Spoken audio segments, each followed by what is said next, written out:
Le moqueur, c'est celui qui dit qu'il n'y a rien et qu'il n'y a de sens à rien. Il n'y a rien d'important dans le monde. Ça peut être un philosophe existentialiste. C'est-à-dire quelqu'un qui dira il n'y a pas de sens. Eh bien, il ne s'exprimera pas ou il fera ce qu'il veut. Par exemple, Manitou racontait qu'un jour, il était dans une conférence d'un grand philosophe qui expliquait que le monde n'a pas de sens. Et tous les étudiants l'écoutaient comme ça, avec les yeux brillants. Ils écoutaient un discours très brillant qui explique que le monde n'a pas de sens. À la fin du discours, un élève s'approche du conférencier pour lui poser une question. Il dit « J'ai pas le temps parce que je dois prendre mon chèque au secrétariat. » Ce qui veut dire qu'il y a quand même un sens à quelque chose sur Terre. D'accord ? C'est-à-dire que admettre véritablement qu'il n'y a vraiment pas de sens, c'est exceptionnel que quelqu'un soit vraiment sérieusement moqueur. D'accord ? C'est très rare. Oui.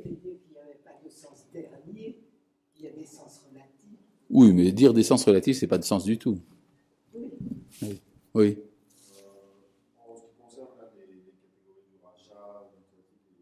C'est la crise pétrolière. C'est la crise du pétrole, quand il n'y a plus d'essence. Oui. Donc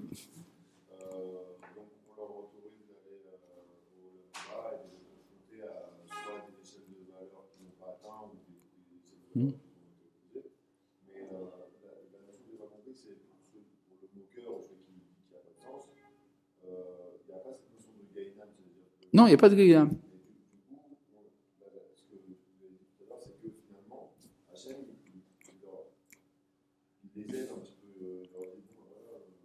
Vous voulez pas, il n'y a pas. Oui, donc le Guéhinam, c'est déjà une récompense. Oui. C'est terrible. Il est en lui-même une question.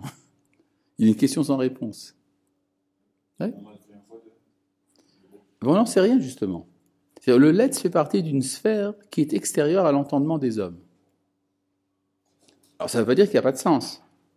Mais il faut le découvrir. C'est-à-dire, si on inverse le Letz, alors on découvre une ombre, celle. D'accord ? Mais cette ombre, c'est une ombre pour nous, c'est une lumière pour celui qui l'a fait. D'accord ? Donc il y aurait peut-être un sens au Letz. Il faudrait le trouver. Bon, je reviens ici donc à ce que dit ici la Gemara. Tana hu kafar bitriat ametim, lefichach lo yelo chelek bitriat ametim. Il a nié la triat ametim, c'est pour ça qu'il n'aura pas part à Techiyat Ametim. Mais est-ce que c'est ça que la Mishnah a dit ? Revenez à la Mishnah, je vous en prie. Regardez dans la deuxième ligne de la Mishnah. Haomer, à la fin de la ligne, n'est-ce pas ? Haomer, celui qui dit En Techiyat Ametim, il n'y a pas de résurrection des morts. C'est ça qui a écrit ? Minatora. Bizarre ça. En fait, c'est une erreur de copiste. Il y a tout un débat chez les commentateurs pour savoir si les mots Minatora doivent être écrits dans la Mishnah ou pas. Parce que la justification que donne la Gemara pour lui enlever son Olam Haba, c'est qu'il n'est pas d'accord avec Triat Ametim. Et non pas qu'il n'est pas d'accord que c'est écrit dans la Torah. Donc les deux mots Minatora sont en trop. Oui ?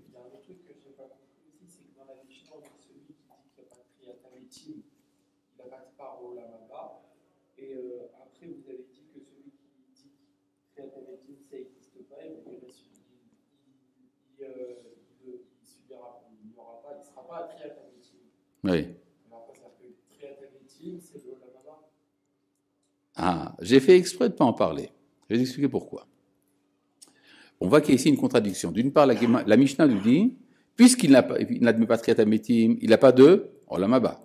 Que dit la Gemara ? Puisqu'il ne croit pas en Triat Ametim, il n'a pas de Triat Ametim. Ça veut dire que c'est la même chose. Alors pourquoi avoir changé de terme ? C'est peut-être la même chose. En tout cas, le Maharal de Prague, sur la base de cette question, prouve que le mot Olam Haba désigne Triat Ametim. Et non pas l'immortalité de l'âme, ce qu'on appelle Isharut HaNefesh. D'accord ?